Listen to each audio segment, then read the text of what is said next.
A tragédia em Marston Manor, de Agatha Christie, entrega a vocês em formato de audiolivro por meio de aventuras audíveis. Fui chamado para sair da cidade por alguns dias e, ao retornar, encontrei Poirot amarrando sua pequena valise. "À bonne heure, Hastings. Temia que você não voltasse a tempo de me acompanhar. Você foi chamado para resolver um caso, então?" "Sim, embora eu seja obrigado a admitir que, à primeira vista, o caso não parece promissor. A Northern Union Insurance Company pediu-me para investigar a morte de um tal Sr. Maltravers que há algumas semanas assegurou a sua vida com eles pela grande soma de 50.000 libras."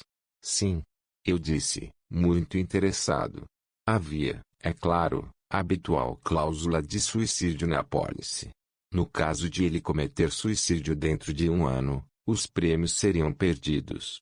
O Sr. Maltravers foi devidamente examinado pelo próprio médico da companhia e, embora fosse um homem com pouco mais de idade, foi considerado gozando de boa saúde. No entanto, na última quarta-feira, anteontem, o corpo do Sr. Maltravers foi encontrado no terreno de sua casa em Essex, Marston Manor, e a causa de sua morte é descrita como algum tipo de hemorragia interna. Isso por si só não seria nada notável, mas rumores sinistros sobre a situação financeira do Sr. Maltravers têm circulado no ar ultimamente, e a União do Norte apurou, sem qualquer dúvida possível, que o falecido cavalheiro estava à beira da falência. Agora isso altera consideravelmente as coisas. Maltravers tinha uma bela e jovem esposa, e sugere-se que ele reuniu todo o dinheiro que pôde para pagar os prêmios de um seguro de vida em benefício de sua esposa, e então cometeu suicídio. Tal coisa não é incomum. De qualquer forma, o meu amigo Alfred Reed, que é diretor da Northern Union, pediu-me que investigasse os factos do caso, mas, como lhe disse, não tenho muitas esperanças de sucesso. Se a causa da morte tivesse sido insuficiência cardíaca, eu deveria ter sido mais otimista. A insuficiência cardíaca sempre pode ser traduzida como incapacidade do clínico geral local de descobrir o motivo da morte real do paciente, mas uma hemorragia parece bastante definitiva. Ainda assim, só podemos fazer algumas perguntas necessárias. 5 minutos para fazer as malas, Hastings, e pegaremos um táxi para Liverpool Street. Cerca de 1 hora depois, descemos de um trem da Great Eastern na pequena estação de Marston Lane. Investigações na estação renderam a informação de que Marston Manor ficava a cerca de 1,5 km de distância. Poirot decidiu caminhar e seguimos pela rua principal. "Qual é o nosso plano de campanha?" perguntei. "Primeiro vou visitar o médico." Verifiquei que há apenas um médico em Marston Lane, o Dr. Humphrey Bernard. Aqui estamos na casa dele. A casa em questão era uma espécie de chalé superior, um pouco afastada da estrada. Uma placa de latão no portão trazia o nome do médico. Passamos pelo caminho e tocamos a campainha. Provamos que tivemos sorte em nossa ligação. Era a hora da consulta do médico e, no momento, não havia pacientes esperando por ele. O Dr. Bernard era um homem idoso, de ombros altos e curvado, com modos agradáveis e imprecisos. Poirot apresentou-se e explicou o objetivo da nossa visita, acrescentando que as companhias de seguros eram obrigadas a investigar minuciosamente um caso deste tipo. Claro, disse o Dr. Bernard vagamente. Suponho que, como ele era um homem tão rico, sua vida estava assegurada por uma grande quantia. Você o considera um homem rico, doutor? O médico pareceu bastante surpreso. Ele não estava. Ele tinha 2 carros, você sabe, e Marston Manor é um lugar muito grande para se manter, embora eu acredite que ele o tenha comprado muito barato. Pelo que sei, ele sofreu perdas consideráveis ultimamente, disse Poirot, observando atentamente o médico. Este último, porém, apenas balançou a cabeça tristemente.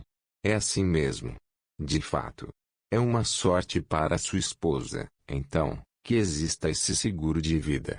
Uma jovem criatura muito bonita e encantadora, mas terrivelmente perturbada por esta triste catástrofe. Uma massa de nervosismo, coitado. Tentei poupá-lo o máximo que pude, mas é claro que o choque seria considerável. Você esteve frequentando o Sr. Matravers recentemente? Meu caro senhor, nunca o atendi. O que? Eu entendo que o Sr. Maltravers era um cientista cristão, ou algo parecido. Mas você examinou o corpo? Certamente. Fui buscado por um dos jardineiros. E a causa da morte foi clara? Absolutamente. Havia sangue nos lábios, mas a maior parte do sangramento devia ser interno. Ele ainda estava deitado onde foi encontrado. Sim, o corpo não foi tocado. Ele estava deitado na beira de uma pequena plantação. Ele evidentemente estava atirando em torres. Um pequeno rifle de torre estava ao lado dele. A hemorragia deve ter ocorrido de repente. Úlcera gástrica, sem dúvida. Não há dúvida de que ele foi baleado, hein? Meu caro senhor, exijo perdão, disse Poirot humildemente. Mas, se minha memória não estiver errada, no caso de um assassinato recente, o médico primeiro deu o veredicto de insuficiência cardíaca, alterando quando o policial local apontou que havia um ferimento de bala na cabeça. Você não encontrará nenhum ferimento de bala no corpo do Sr. Matravers, disse o Dr. Bernard secamente. Agora, senhores, se não há mais nada, nós entendemos a dica.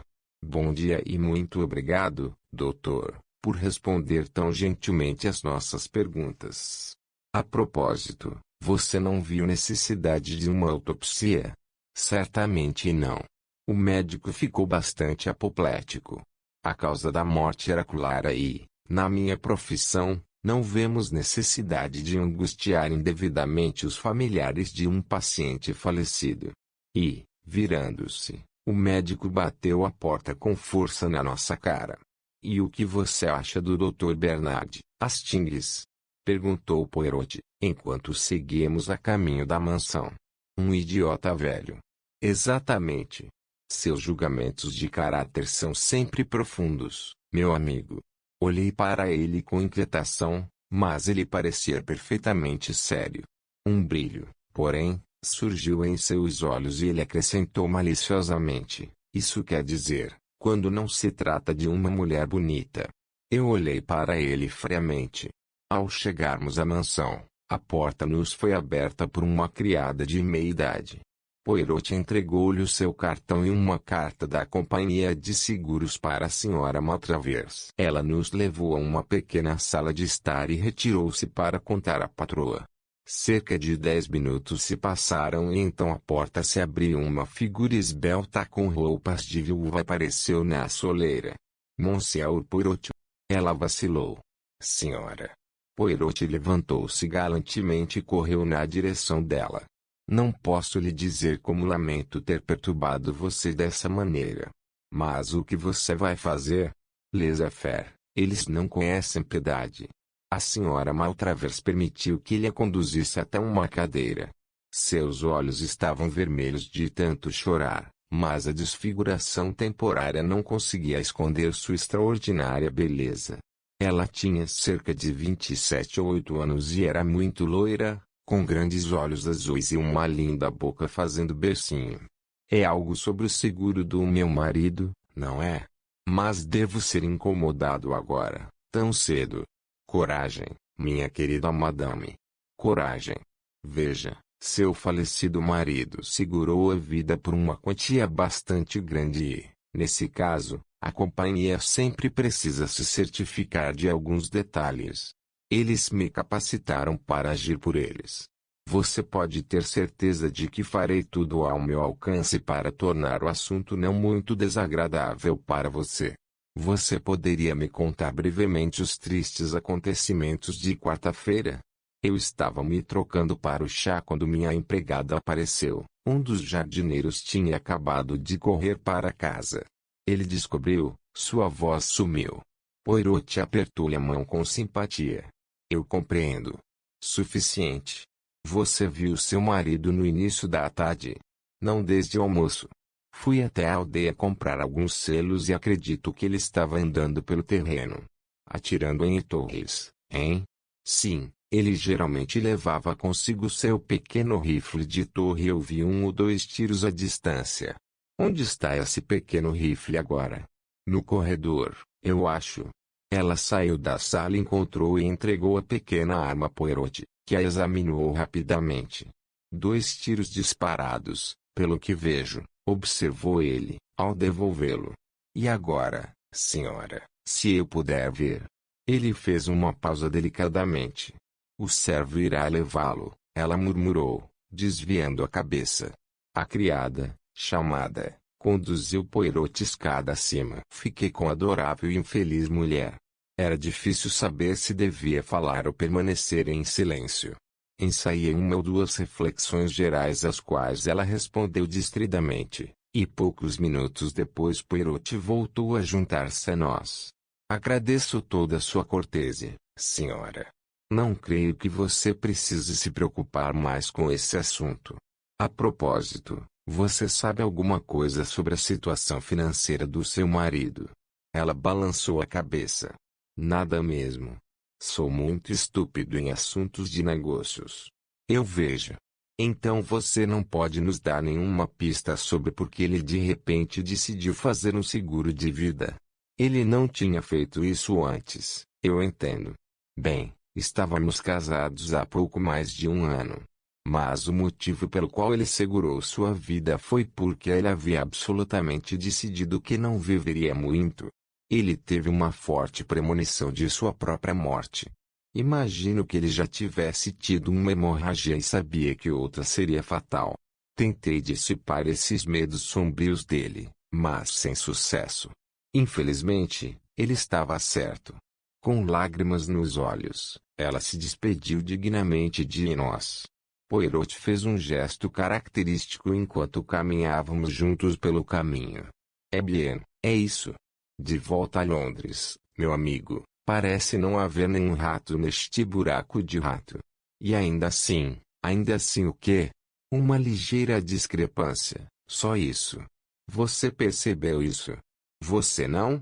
Mesmo assim, a vida é cheia de discrepâncias, e certamente o homem não pode ter tirado a própria vida. Não há veneno que lhe encha a boca de sangue. Não, não. Devo resignar-me ao facto de que tudo aqui é claro e honesto, mas quem um jovem alto vinha em nossa direção. Ele passou por nós sem fazer qualquer sinal, mas notei que não era feio, com um rosto magro e profundamente bronzeado que falava da vida num clima tropical. Um jardineiro que estava varrendo folhas fez uma pausa em sua tarefa e Poirot correu rapidamente até ele. Diga-me, peço-lhe. Quem é esse cavalheiro? Você conhece ele? Não me lembro do nome dele, senhor, embora tenha ouvido. Ele passou uma noite aqui na semana passada. Terça-feira, foi. Rápido, mon ami, vamos segui-lo. Aceleramos o caminho atrás da figura em retirada.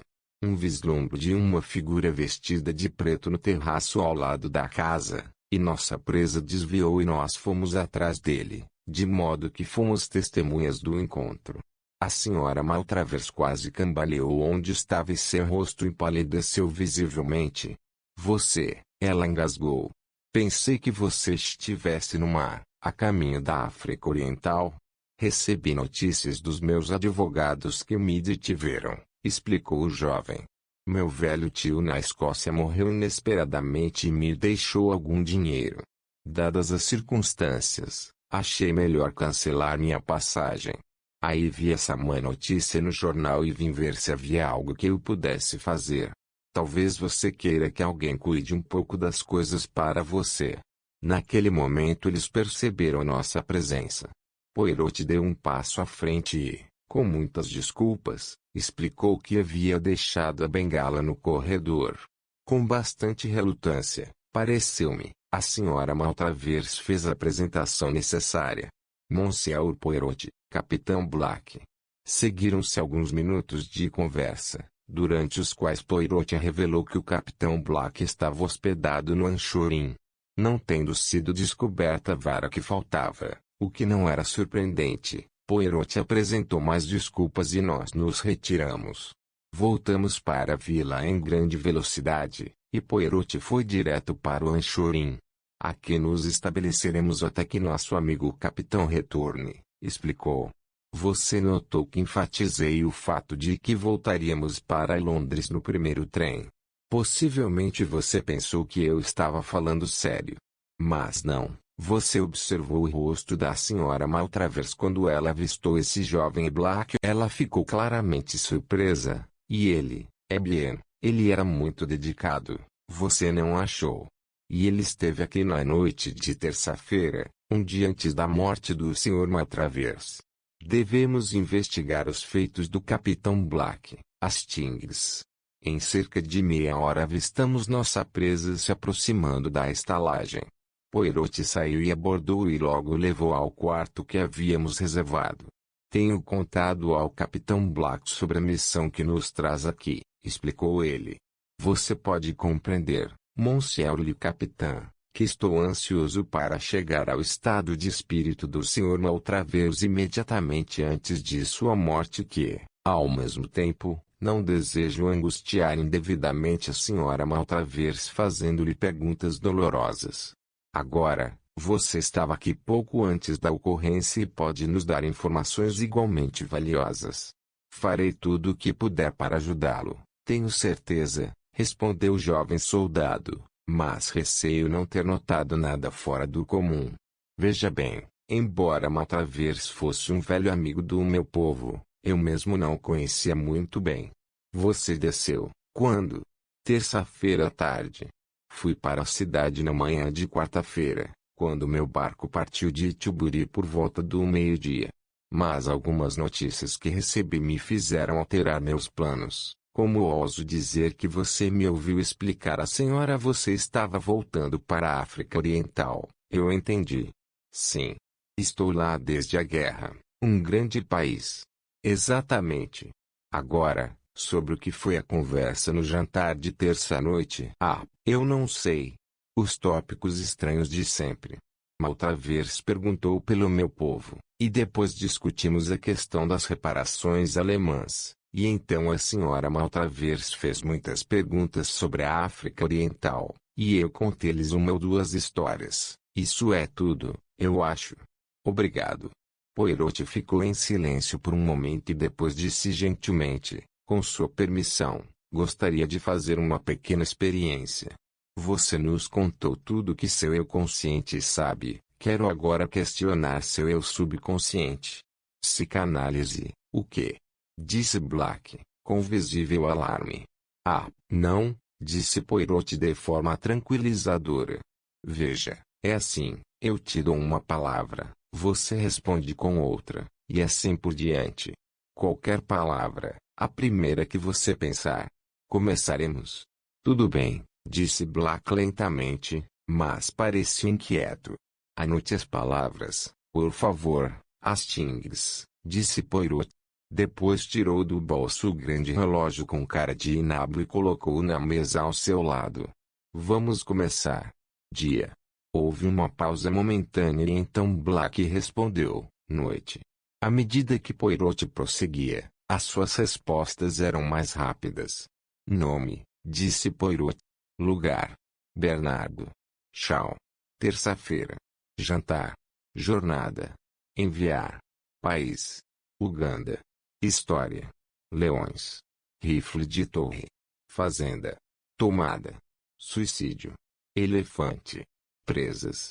Dinheiro. Advogados. Obrigado, Capitão Black. Talvez você possa me dar alguns minutos daqui a meia hora. Certamente. O jovem soldado olhou para ele com curiosidade e enxugou a testa ao se levantar. E agora, Hastings, disse Poirot, sorrindo para mim enquanto a porta se fechava atrás dele. Você vê tudo, não é? Não sei o que você quer dizer. Essa lista de palavras não diz nada. Eu examinei, mas fui forçado a balançar a cabeça. Eu vou ajudar você. Para começar, as pretas responderam bem dentro do limite de tempo normal, sem pausas, pelo que podemos presumir que ele próprio não tem conhecimento de culpa a esconder. Dia para noite e local para nome são associações normais. Comecei a trabalhar com Bernard, o que poderia ter sugerido o médico local, caso ele o conhecesse. Evidentemente ele não tinha. Depois da nossa conversa recente, ele deu jantar à minha terça-feira, mas jornada e país foram respondidos por navio e Uganda, mostrando claramente que era sua viagem ao estrangeiro que era importante para ele e não aquele que o trouxe aqui. História lembra-lhe uma das histórias do leão que contou no jantar. Prossigo para Roque Rifle e ele respondeu com a palavra totalmente inesperada farm. Quando digo tiro, ele responde imediatamente suicídio. A associação parece clara. Um homem que ele conhece cometeu suicídio com um rifle em uma fazenda em algum lugar. Lembre-se também de que ele ainda está pensando nas histórias que contou durante o jantar, e acho que você concordará que não estarei longe da verdade se me lembrar do Capitão Black e lhe pedir que repita a história específica de suicídio que ele contou numa mesa de jantar na terça-feira à noite. Black foi bastante direto sobre o assunto. Sim, eu contei essa história a eles agora que pensei nisso. Chap se matou em uma fazenda lá fora. Fez isso com uma espingarda no céu da boca, bala alojada no cérebro. Os médicos ficaram extremamente intrigados com isso. Não havia nada para mostrar, exceto um pouco de sangue nos lábios. Mas o que? O que isso tem a ver com o Sr. Maltravers? Vejo que você não sabia que ele foi encontrado com um rifle ao lado. Você quer dizer que minha história foi sugerida a ele? Ah, mas isso é horrível. Não se preocupe, teria sido de uma forma ou de outra. Bem, preciso telefonar para Londres. Poirot teve uma longa conversa pelo telefone e voltou pensativo.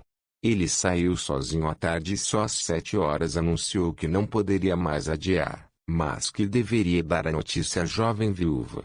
Minha simpatia já havia sido dirigida a ela sem reservas. Ficar sem um tostão e sabendo que seu marido havia se matado para garantir seu futuro era um fardo difícil para qualquer mulher suportar. Eu nutri uma esperança secreta, porém, de que o jovem Black pudesse ser capaz de consolá-la depois que sua primeira dor passasse. Ele evidentemente a admirava enormemente. Nossa entrevista com a senhora foi dolorosa.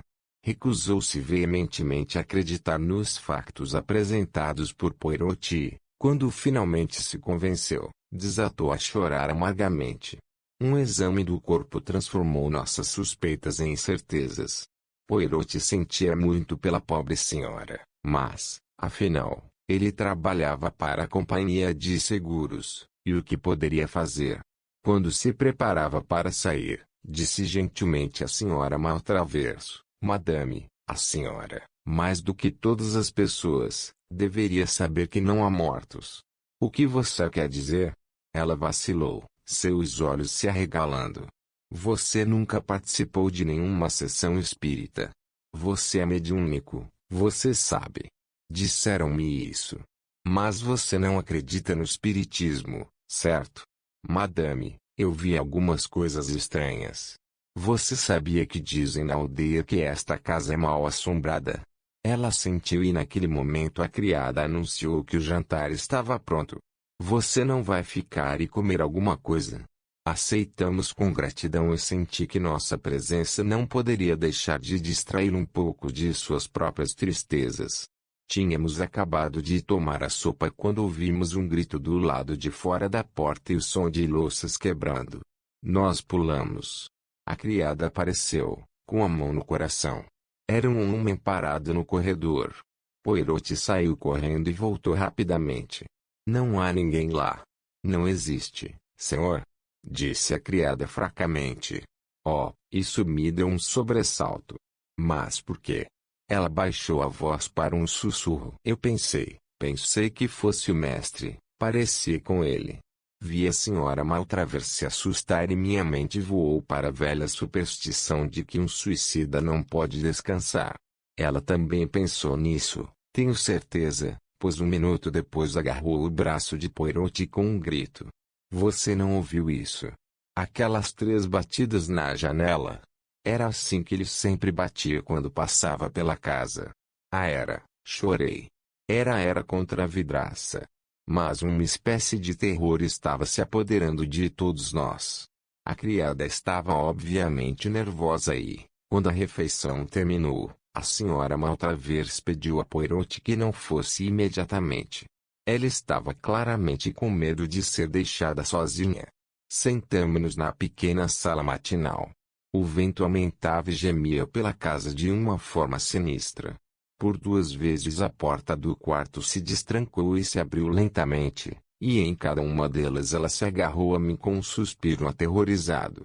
Ah, mas esta porta está enfeitiçada, exclamou Poirot finalmente com raiva. Ele se levantou e fechou a porta mais uma vez, depois girou a chave na fechadura. Vou trancá-lo, então. Não faça isso, ela engasgou, se ele se abrir agora. E mesmo enquanto ela falava o impossível aconteceu.